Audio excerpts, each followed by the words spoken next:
Hello, hello, hello, and welcome to the show. I'm your host, TC Allen, and you are watching TC Allen Live. And tonight, I have a special treat for you guys. I have my dear brother from another mother, Dr. Eddie Connor, all the way from Detroit, Michigan. He's been my brother for some time. I've been knowing him practically almost all his life. But we're going to talk to him today about relationship tips on relationships. He has an awesome book out, Relationship Rules, and we want to talk about that book and some other things about what's going on in his world, his life. And I want you to stick with us. Tell somebody to tune in right now because TC Allen Live is on. So make sure they're tuned in. Go to every Facebook, Instagram, and YouTube and watch us at those media channels. And listen, it's going to be epic tonight. You want to be on. Get somebody on with you. Be right back with my guest, Dr. Eddie Connor.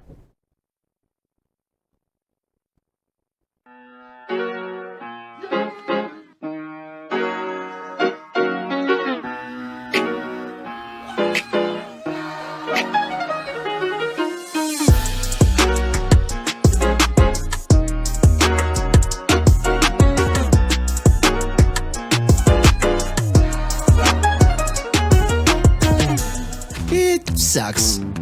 Honey, ready to look at the budget? No. You need Cube, the first and only proactive budgeting smart spending app card combo. So, how does it work? Please tell me it's easy. Okay, it's easy. First, you'll connect your bank, allowing you to deposit your money. Next, you split your money into different spending cubes according to your budget, goals, and lifestyle. Cubes are like piggy banks with purpose. One for your mortgage, groceries, travel, shoes, whatever. And they all connect seamlessly to your Cube card. Don't worry, it works just like a normal card, except better. Because it puts you in control of your individual spending habits, whatever those may be. Oh, yeah! Sweet! That one's gonna be $6,500. Sweet. Totally within budget. You do you, man. How does this help me spend less, save more, and pay off debt?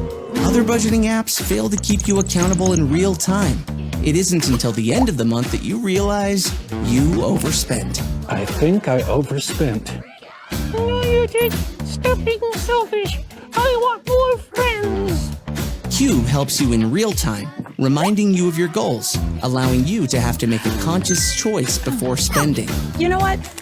Never mind. That way you can make real progress saving for what you really want. This is so much better than shoes.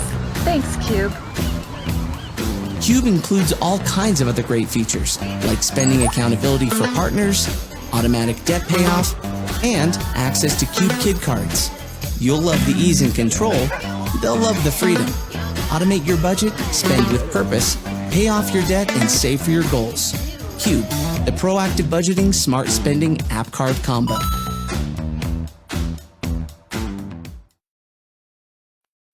Are you suffering from fear and anxiety? The Allen Counseling Clinic is here to help.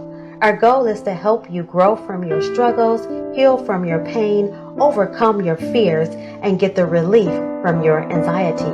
Call now. Area code 424-295-6227. Telehealth is now available.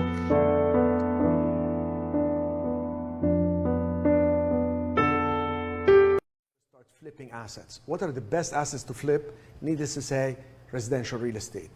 You focus on the market, find the values, find the opportunities to get properties below market. You got credit lines, you got some savings, use it.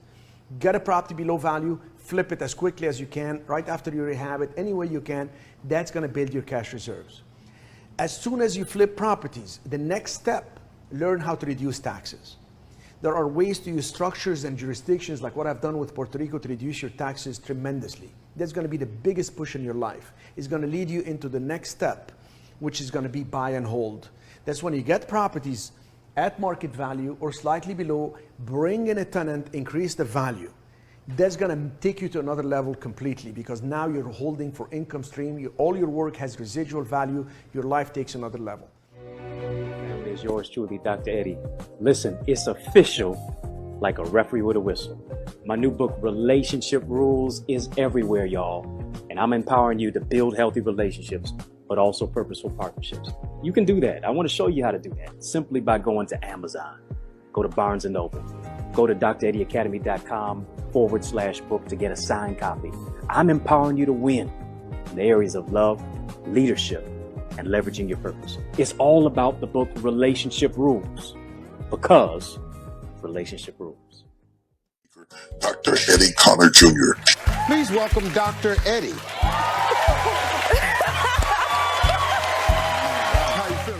Eddie Connor has become a much in demand motivational speaker. Because when you speak to me, I can speak to the mountain and it got to move. Television, radio, college campuses, and with faith.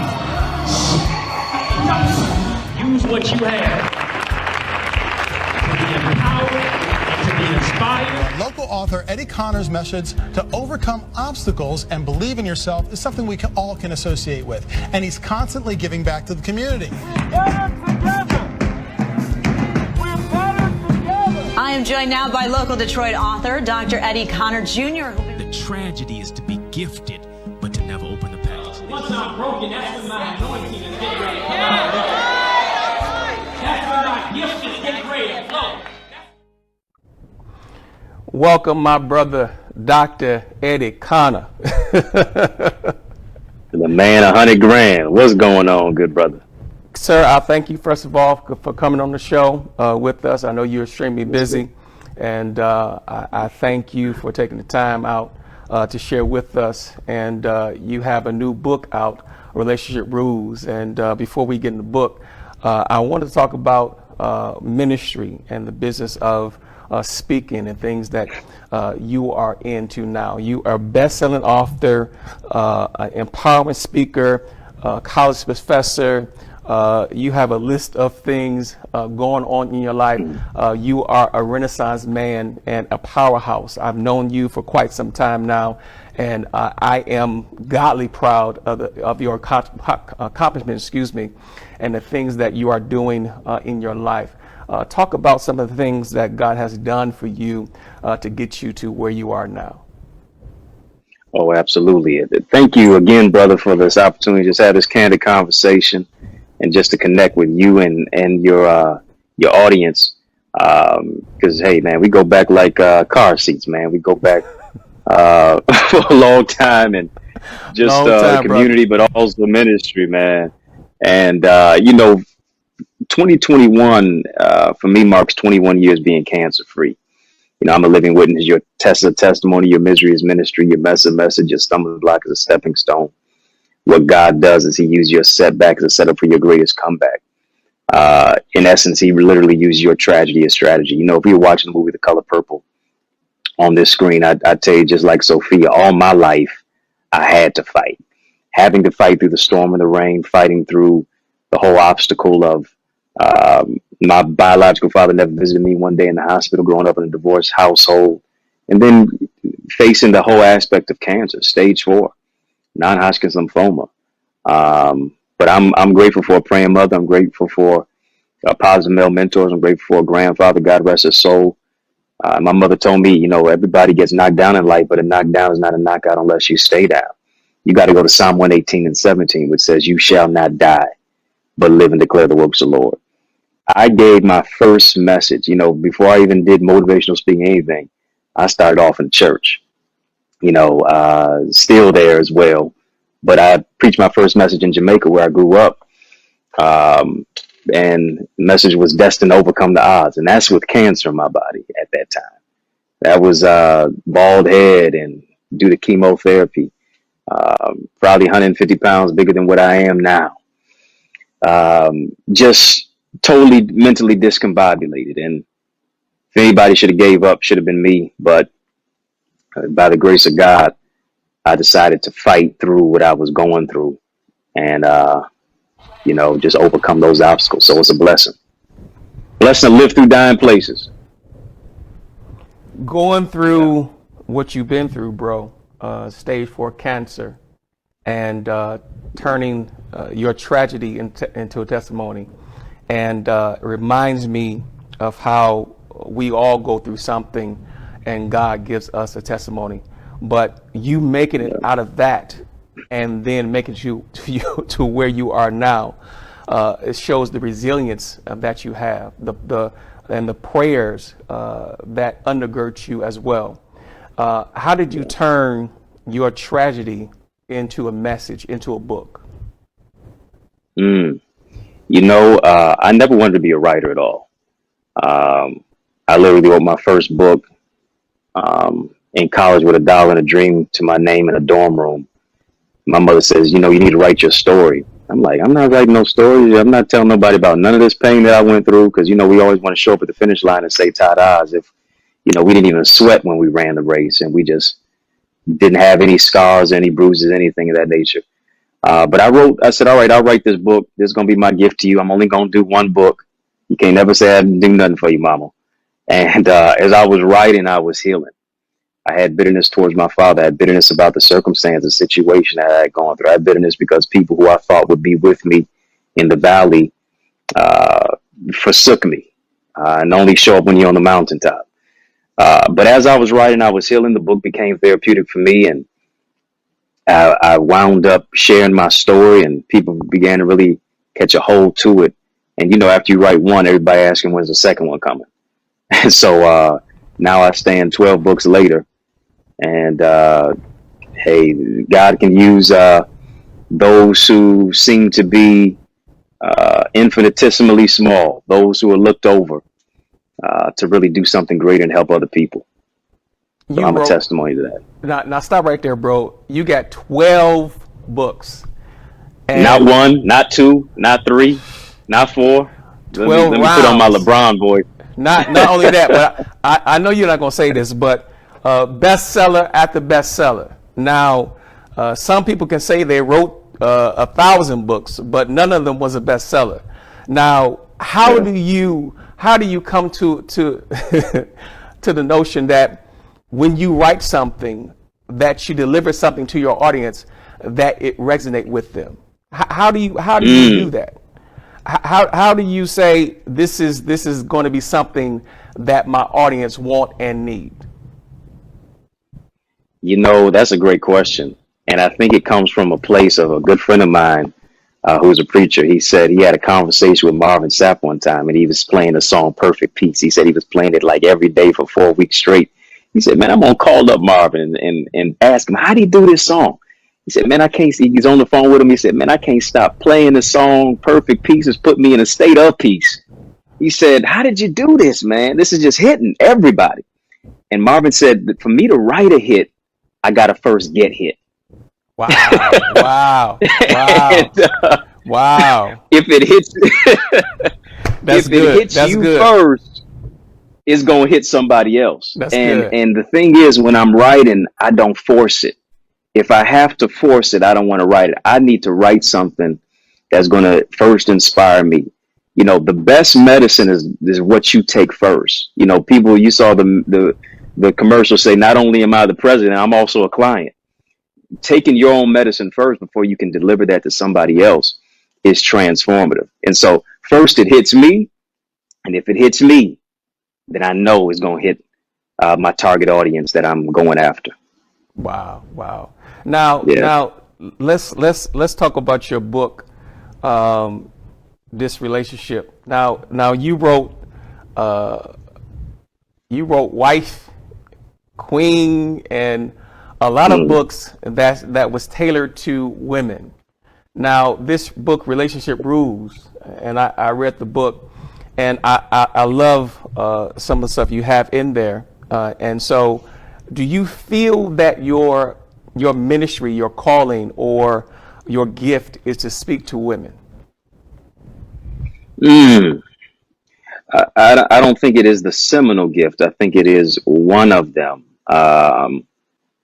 You know, I'm glad I can say that before I ever wrote a book to women, I first wrote a book to men, that being My Brother's Keeper. You know, I definitely did go down the trajectory for the trilogy of Dear Queen, Woman and Wife, not even knowing that it would even turn into a trilogy. And I think with this new book, Relationship Rules, it comes full circle because oftentimes the relationship rhetoric is always skewed in the aspect of how women should prepare, what women should do. You know, we chasing women with the scripture of Proverbs 31. You know, who can find a virtuous woman? Her price is far above rubies. But what we don't do, and I talk about this in the book, Relationship Rules, we don't talk about Proverbs chapter 20, verse 6. Because we always say, well, who can find a virtuous woman? Where's the scripture for men? Proverbs chapter 20, verse 6 is that scripture. Who can find a faithful man? Because sisters want brothers to be, brothers want sisters to be virtuous, but sisters want men to be faithful. And I think we're in a place, especially in this generation, where it seems to be relationships are so transactional, but they're not accountable, to where we're asking the question, who can find?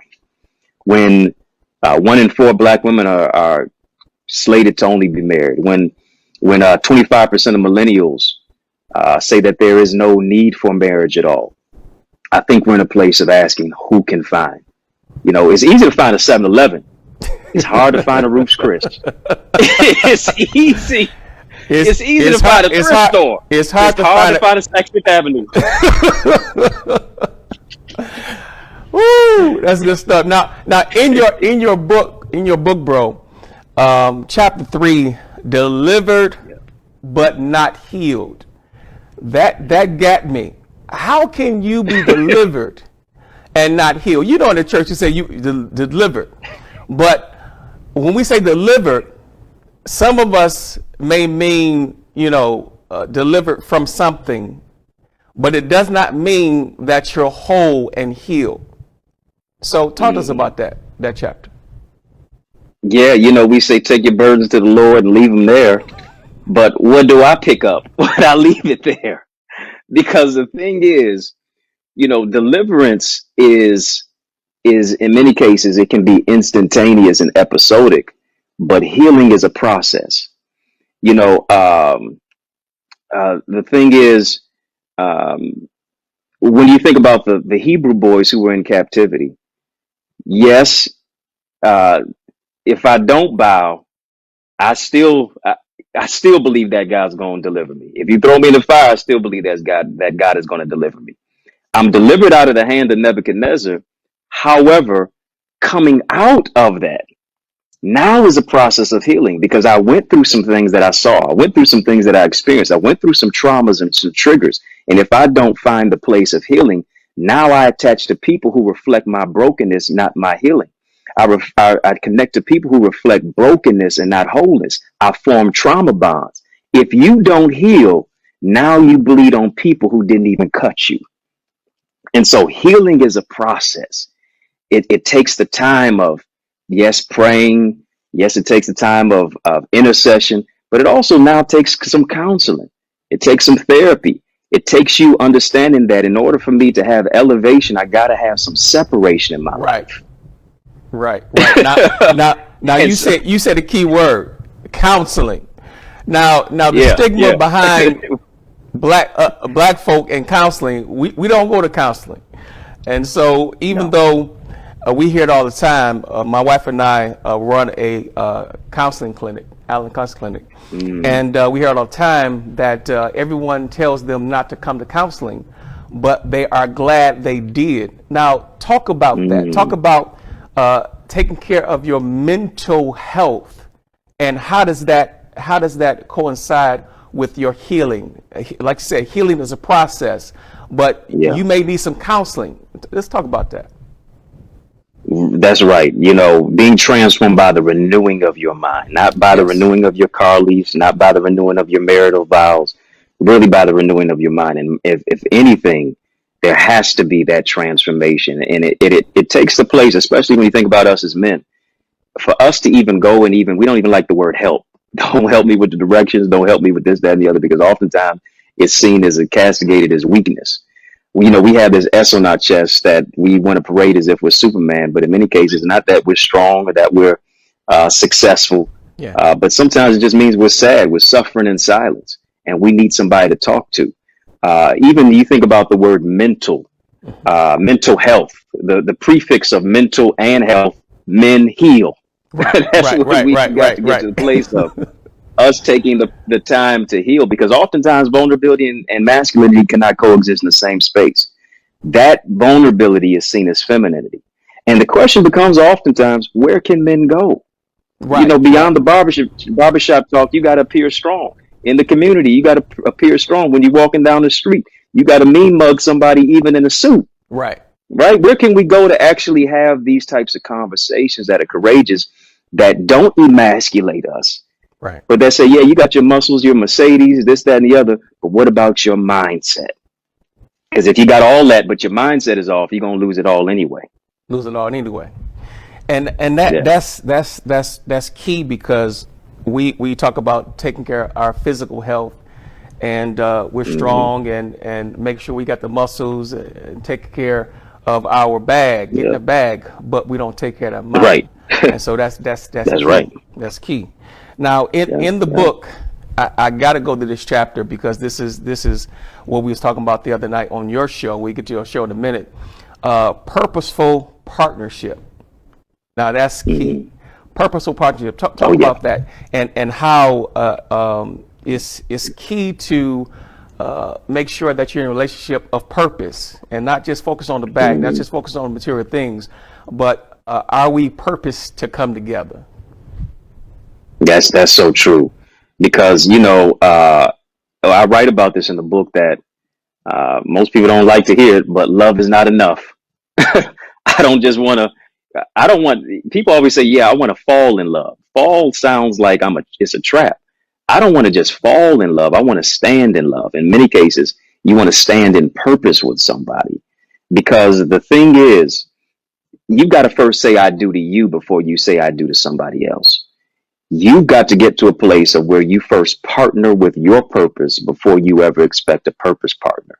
A job is what you're paid for. Your purpose is what you're made for. And so many times we believe that people are going to complete us. Nobody completes you. Only God does that. Nobody's going to be the source of your fulfillment. Yes, they can bring about happiness, but they're not responsible for your happiness. They're not responsible necessarily for loving you. They should complement the love that you have internally. And based on who you are is what you attract, or what you reflect as well. And so I think being able to partner with the purpose that God has given you. So many times we say, okay, well, I'll write the book when I get married. Maybe God wants you to write the book in your single season, so that the person who he wants you to be with is going to already have prior knowledge of you. Well, I'll start the business when I get married. No, maybe God wants you to connect with an entrepreneur, CEO, that now becomes your purpose partner, so to speak, to where once you get married, it's not so much of an uphill climb, but you're able to soar on wings as an eagle. But can you do the groundwork? Can you take the time to understand it may not be your time to date? It just might be your time to wait. But waiting is not like a person sitting at a bus stop or waiting on an Uber, waiting on a car to pick them up. It's waiting is working. I'm like a waiter or waitress. I'm working, I'm serving, I'm preparing for what I anticipate on receiving. So once it's time, I'm ready to receive what's mine. Now, here is one thing that we talked about the other day, is that why is it, doctor, that people want, men and women, they want something that they are not, which means they're looking for this high-profile woman, high-profile man, and when they don't have the bag themselves, when they don't have the fashion, the car, the house themselves, but they're looking for that high-profile individual to come in their lives, but their credit is jacked up. Now, when I was watching your show the other day, you were talking to a young lady about some things, and before you answer that question, we got to watch a clip, because this clip is oh yeah, I got some clips for you, bro. I want you to watch this clip. Man, you came ready. I came ready. I ain't playing with the doctor. I want you to watch this clip of Dr. Eddie Connor's show on IG, and let's talk about it when we come back. Everybody, it's yours truly, Dr. Eddie. Are you ready? Listen, if you love my newest book and the Academy, then I guarantee you're going to love my new show entitled Relationship Rules, where we just have real talk conversation about the relevancy and reality of love and relationships. Hear me, it's all happening on Instagram Live beginning Wednesday, June 2nd at 9 p.m. Eastern Standard Time. I want you to join us. I want you to tune in. I want you to tell a friend that the mic is hot and the conversation is going to be too. I can't wait to see you on Instagram Live Wednesday, June 2nd at 9 p.m. Eastern Standard Time. Circle the calendar, save the date, share if you care. I can't wait to see you. Or are you talking about you having multiple men? No, it's not even going to work for a woman to have multiple men. Okay, so you don't That's mind not going being to a work. second, a third, or fourth. Naturally, that's not going to work. Nature does not. Men are naturally polygamous by design. So women aren't, which is why we usually don't step out. Behaviors have been. When did this? What led you to a polygamous lifestyle? How long have you been? Are you in a polygamous relationship?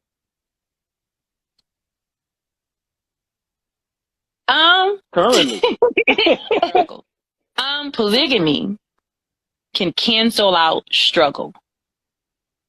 If you meet a man that is sustaining himself to the point where he has enough for like 3 or 4 women,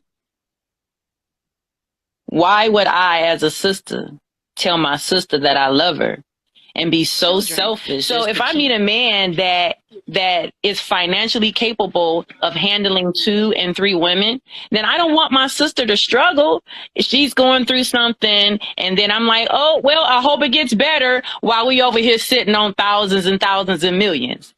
That is selfish. We can come together and we can build from the inside out. He's already polygamous by nature. I'm not the only woman that he's looking at. I'm not the only woman that he desires. It takes a whole lot of energy for a man to be with one woman. It takes a whole lot of energy for a man to be with one woman because he is designed to admire all women. So in terms of, and this is maybe a man who can't control himself. Maybe that's it's not even about can't. It's not even about.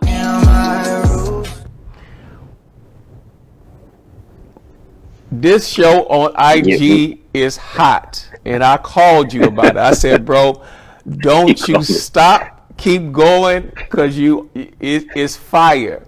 Now, the thing is that when you have a live show on IG and you just tell the people to come on the stage and talk, you never know who's going to say what. And you handled yourself well, sir. But I use that clip to as a segue to go into what made you start the show and to talk to people like her who just have a different perspective, different opinion about relationships.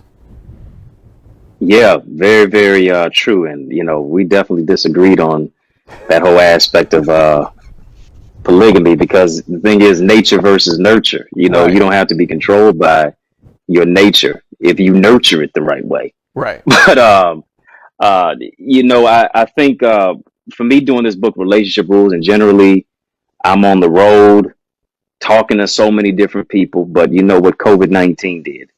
Now I think COVID-19 exposed it. Can you touch somebody without touching somebody? Can you be there without being there? Right. Can you literally speak to their heart and touch their heart without using your hands? And so having to think and be a little bit creative, and rather than expecting people to come to me and get the book, now I brought it to them and really unraveled it. And that's what the show is all about, is really unraveling and really having the critical conversation about the relevancy and reality of what love looks like in modern day relationships.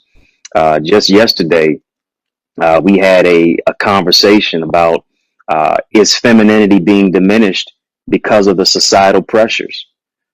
We've talked about our women overlooking a good man because he may not be a high earner. Just having critical conversations for men and women, because oftentimes it's a battle of the sexes. We're separated and segmented as red states, blue states. kind of like Democrats and Republicans. So I think we have more in common than we are apart. We have differences, but just being different doesn't mean you're deficient. And I think the show is doing that. We're getting a lot of great feedback. Man, I loved it, and to really have yeah, you called me up, man. I said, brother, what's going on with this show? What's up?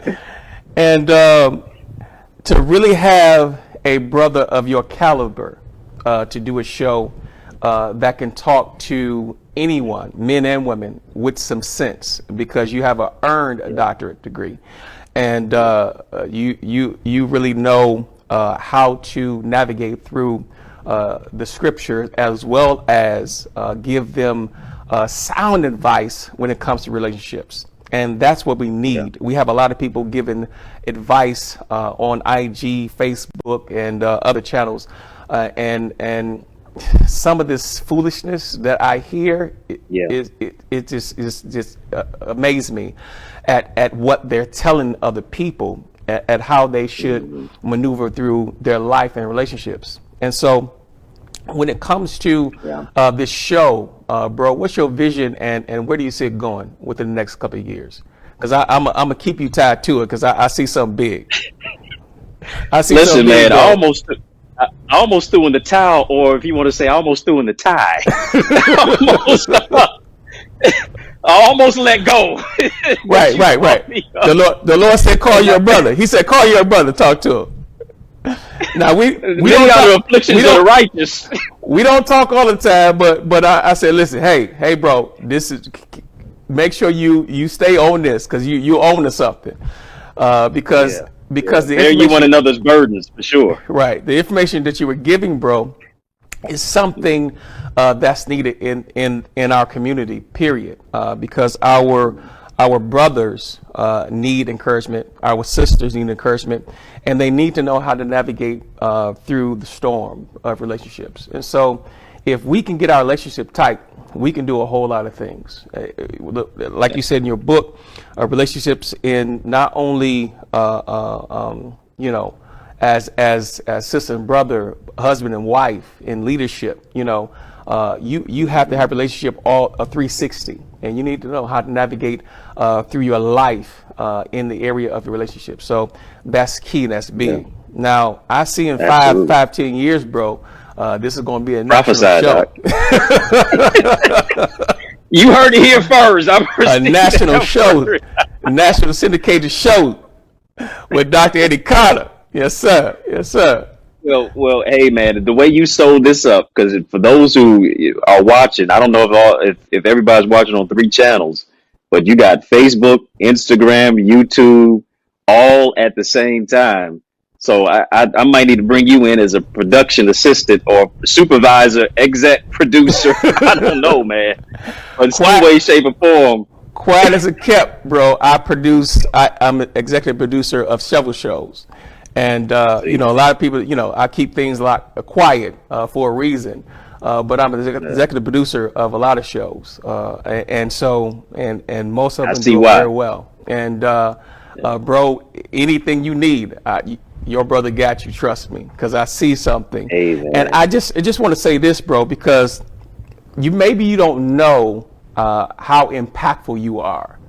I can remember a time when I had you come and preach to my congregation there in Detroit, when I had a church in Detroit. Yeah. And I said I had to have my brother come over and speak to the people. But really, I brought you for me, and you encouraged me. Wow. And you don't know that I was about to give up, throw in the towel, and check out in life, period, because I was just got over a stroke, and I could not get my mind back together. Even though, just like you said, delivered but not healed. I was delivered from a stroke, but the healing was a process. And so I had to teach myself how to walk again, how to talk again, how to read again, how to do everything again. And so mentally, because I read myself full and I preach myself empty, I could not remember quotes anymore. I could not remember my sermons anymore. I could not remember the various things I pride myself on when it came to speaking and preaching. And so I was in a state of depression that I couldn't draw from. The well was there, bro, but my mind was in a process of healing, but I could not draw from the well. I could not remember a lot of things that I preached over the years. You know, you have at least 5 sermons that's your top 10. You know, your top 10. You can go anywhere and preach your top 10 and crush the house. I mean, crush the house. Yeah, you know, you got that 10 to 20 scriptures that you can pull from. You know, you got that 10 to 20 quotes that you can pull from, and things that you have remembered over the years. But all of that was gone. And when I went to speak, I started stuttering. I could not get my speech and my mind to connect together. And bro, as a thinker, I was depressed. I was going into a stupor that I want to check out of here. But I remember you coming by. I said, bro, I want you to come preach, you know, and I want to bring for people, but I brought you for me.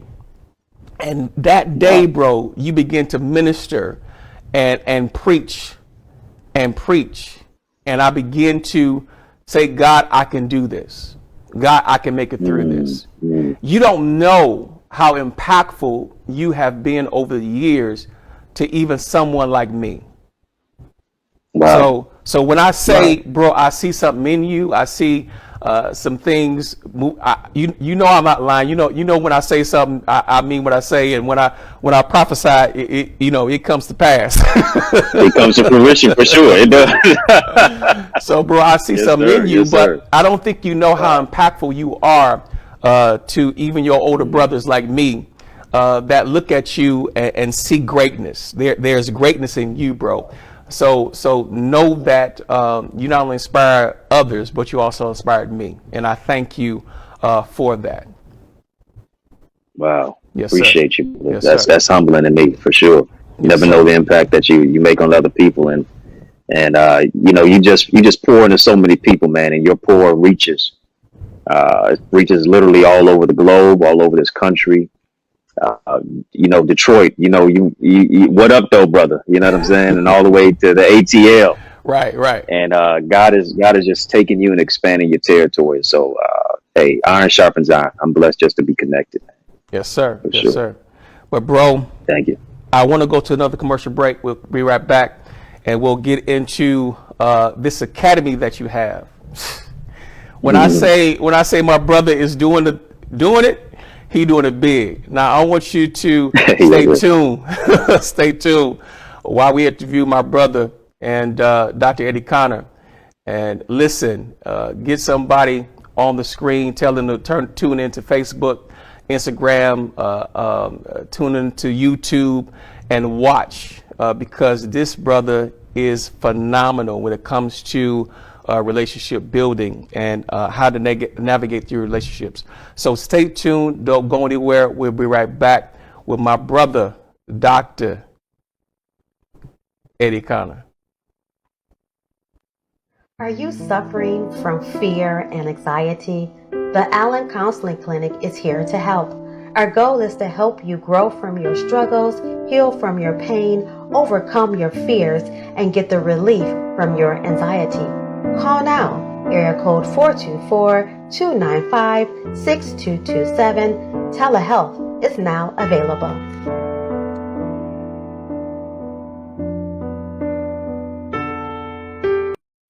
Kid old enough for money but too young to deal with a checking account? Oh, and you don't really want to deal with cash? You need the Cube Kid Card. Reload right from your bank account, set parameters, and spend just like a normal debit card. If the card is lost, no problem.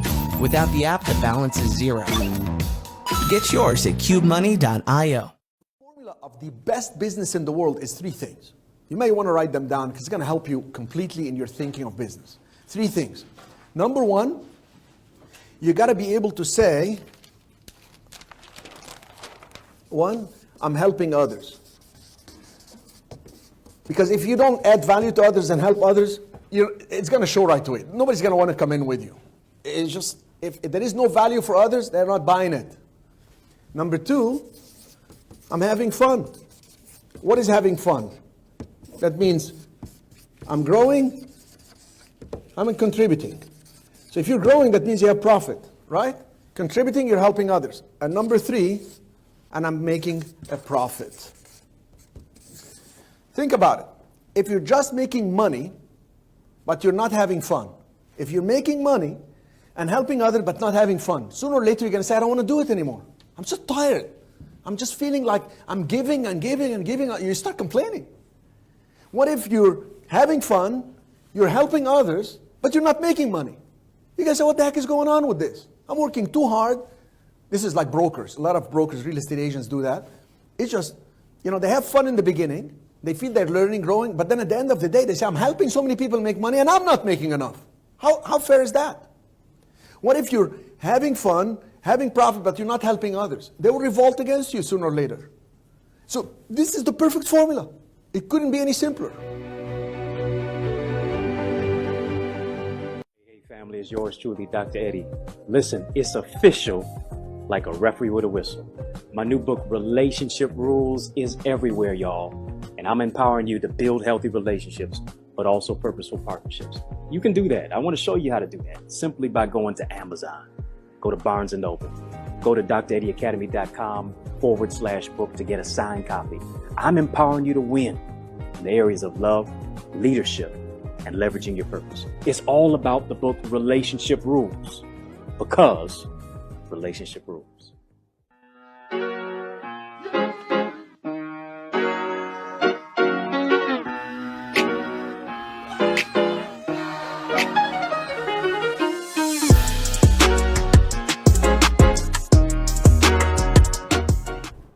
And we're back with my brother, Dr. Eddie Connor. Now, listen, bro, you have this academy, Relationship Academy.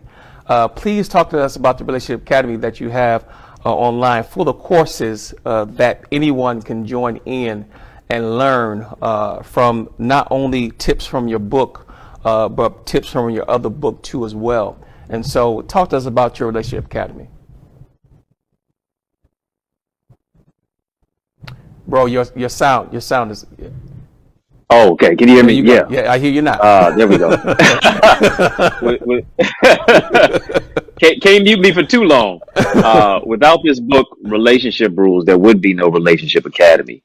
And just like the book addresses it, so does the Academy, where we focus on 3 areas: love, leadership, leveraging your purpose. And a lot of times we see that word love specifically as somebody loving me. But primarily it first emanates internally.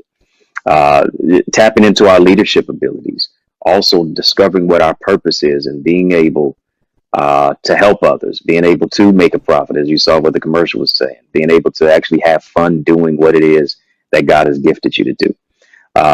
From that, we touch on a lot of aspects of transformation, of healing, of overcoming obstacles, personal development, having the tough and the hard conversations about things that are in our lives, curses that need to be broken, things that we need to change for a greater trajectory in our lives. We just had a session just the other night, and I concluded a series because June is Men's Month, and so just worked on a series focused on the 10 Commandments of communication.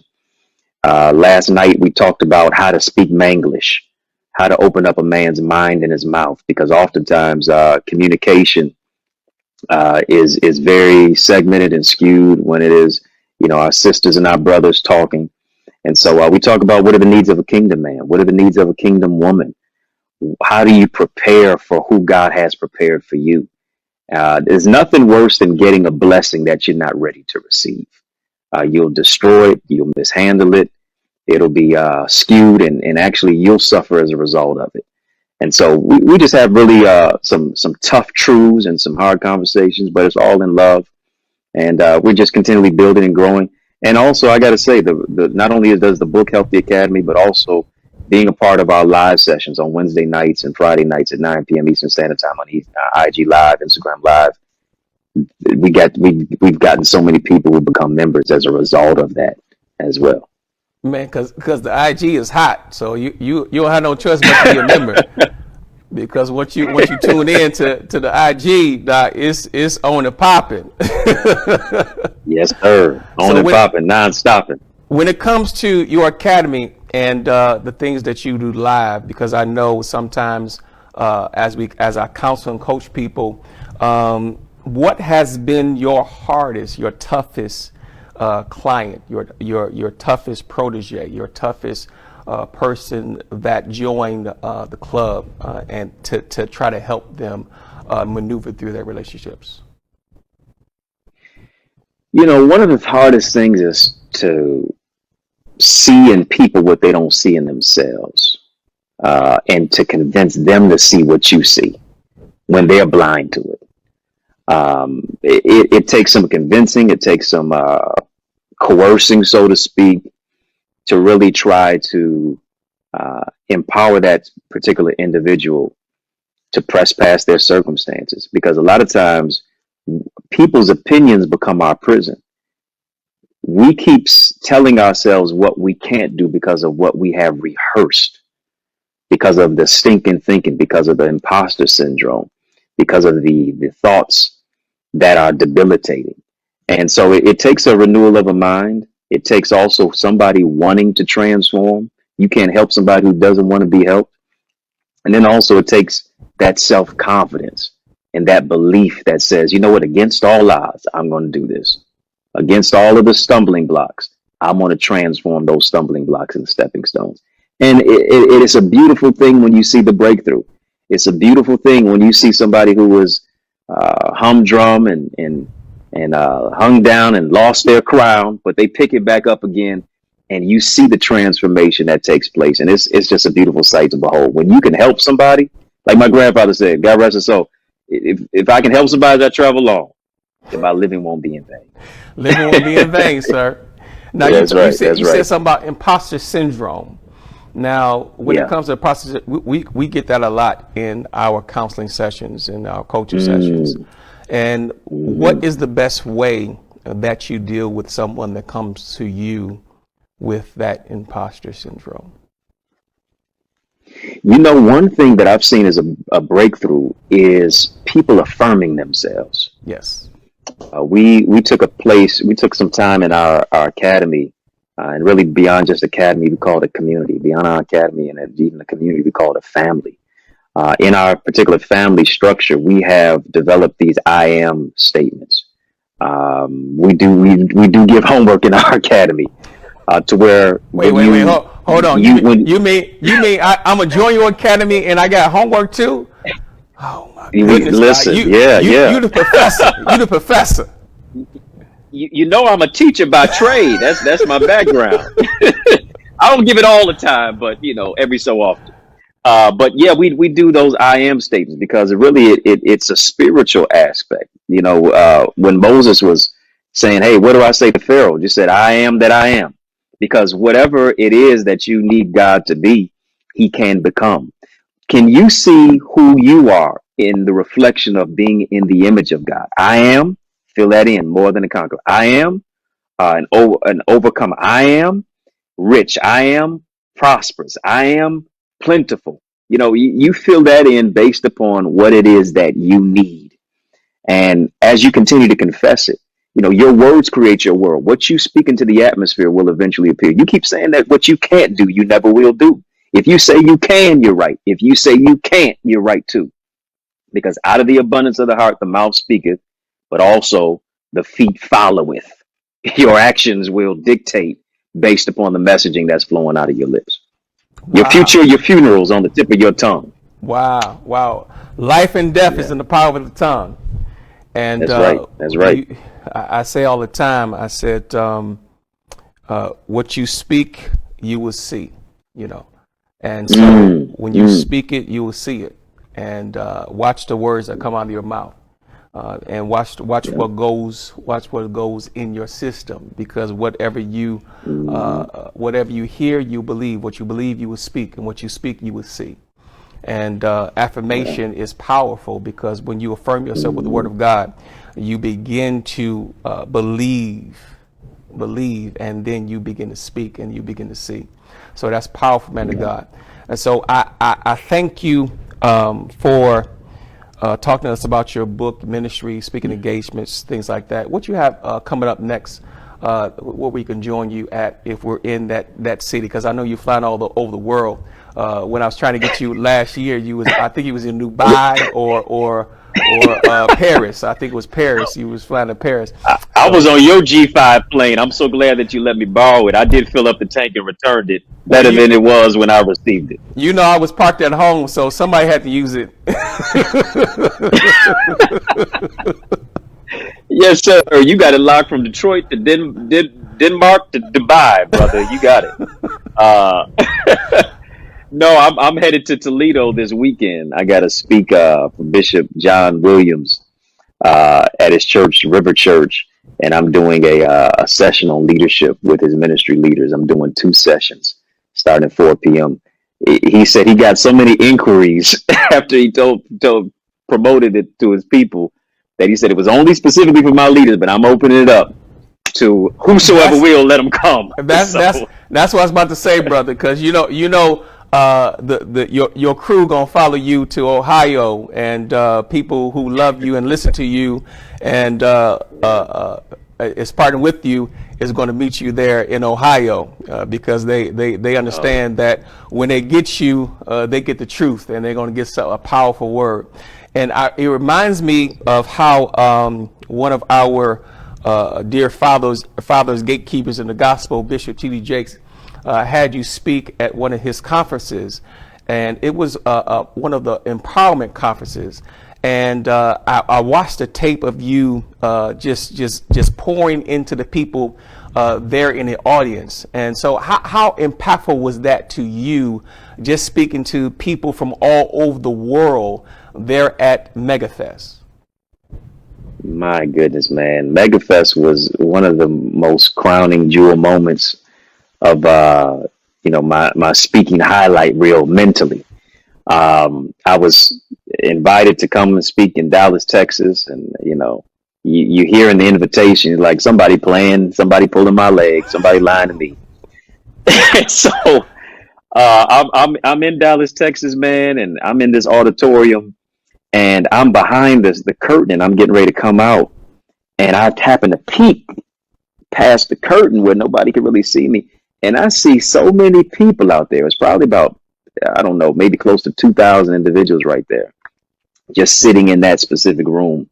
I mean, they had to call the fire marshal in because they would not allow any more people to get into the room. It was literally jam-packed. I looked past that curtain. I said, oh, my goodness, I don't know if I can do this. You know how you try to talk yourself out of what God wants you to step into. Talk yourself and out I of it. I had to affirm myself. Prescription ain't no good if you can't take your own medicine, man. Right. And that's good, bro, because if you're not in that place, like when I speak and things like that, get nervous, been in some gigantic rooms, gigantic audiences, and I'm like, whoa, Lord, it's all you, none of me. And so how did you make it through that? Because when I watched the video, you don't see that you were nervous or that you were trying to affirm yourself. You went in. Was that your alter ego? It was me reminding myself everything that you went through prepared you for this moment. That's it. Everything that I went through that I thought was painful became purposeful, and that I could not get to that stage without a testimony. That everything that I had gone through was that place to build it to get to that stage. And so I said, hey, you know what? You didn't fly to speak for TD Jakes' MegaFest just to be quiet.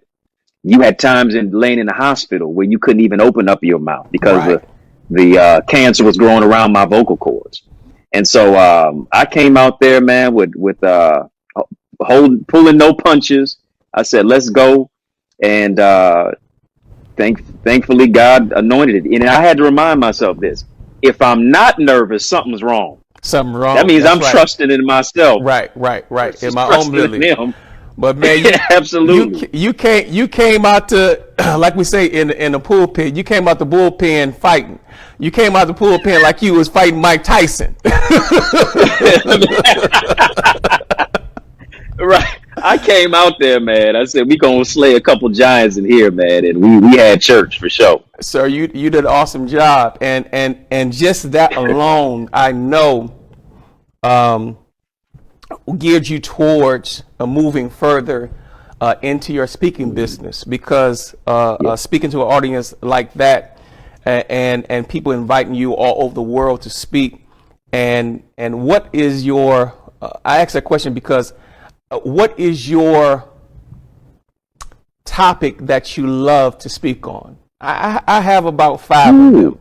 Wow. But topic-wise, when it comes to teaching, when it comes to ministering, when it comes to being in front of that business casual crowd, what is your top top topic that you love to speak on? Boy, I think it's a combination of purpose, pain, and power. That's good. And an infusion of all of those, because I think it takes the pain to find the purpose, and the purpose now empowers you to empower others. Yeah. Because it's like Jesus feeding the 5,000. The reason I can handle the breaking is because of the blessing. And the more that I'm broken, the more people that I'm able to bless. That's good. That's good. And so it's really a duplication of oneself into the lives of others.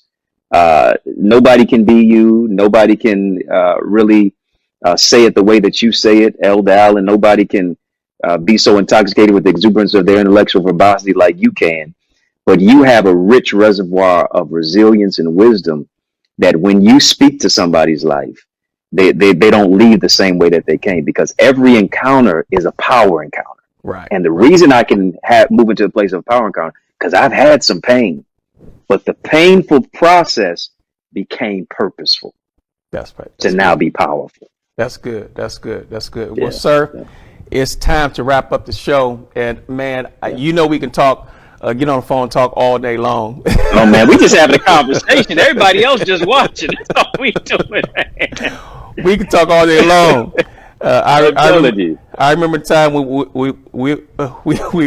we was in church, and we supposed to be out there in the pulpit. We in the back talking and philosophizing. Bishop rightly dividing the scriptures with truth. Yeah, Bishop like, what Tory Eddie at? No, we back there kicking it. Going around. That's what we doing. Man, last words, bro. Give us some tips for relationships out of your book, and let people know how to reach you and where they can find you on social media. Oh, absolutely. I thank you so much, brother. This is, a refreshing conversation, just to connect and kick it with you, because you really have a voice of choice, and you speak truth to power, and really uplift. Yes, our sisters, but also brothers like me. So I definitely appreciate you for pouring into me and your encouragement through the years. With this book, Relationship Rules, is available as an ebook, an audio book, hard copy, available on Amazon, Barnes & Noble, iTunes, Audible. You can join the Academy as you see the website there, dreddieacademy.com. I encourage you to do that. Check out our show, Relationship Rules, every Wednesday night, Friday night, 9 p.m. Eastern Standard Time on Instagram Live. Follow me at Eddie Connor Jr. Put some respect on my name, y'all. EDDIECONNORJR, Facebook, Instagram, Twitter. There's 14 rules that are in the book. I'll share just maybe one. The rules are not based throughout the whole book, but it's all that at the end. But I would say one of the rules is don't follow your heart. A lot of times we tell people to follow their heart as if it's a social media site, follow their heart as if it's running away from you and you got to chase it down. I would say don't follow your heart, because your heart can take you where your mind can't keep you. The Bible even affirms the heart is desperately wicked and deceitful above all, who can know it. And in many cases, your heart can trick you. Your heart can put you in places to where you do permanent things with temporary people. You don't want to follow your heart. You want to follow the leading and the Spirit of God. And when you have that, now you have direction because you have discernment. Yes, you can see somebody, yes, they're attractive, but just because they're attractive doesn't mean you're compatible. And more than compatibility, you need not just chemistry, but suitability. Having that level of discernment to say, yes, you know what? Yeah, you may be fine, but you're not mine. And so now I'm developing, I'm working, I'm expecting something greater because I'm doing the work to find wholeness, to find success, but also to be a blessing to other people. Don't follow your heart. Follow the leading in the Spirit of God. Well, brother, I thank you wholeheartedly for taking the time out to come on the show and spend it with us tonight, brother.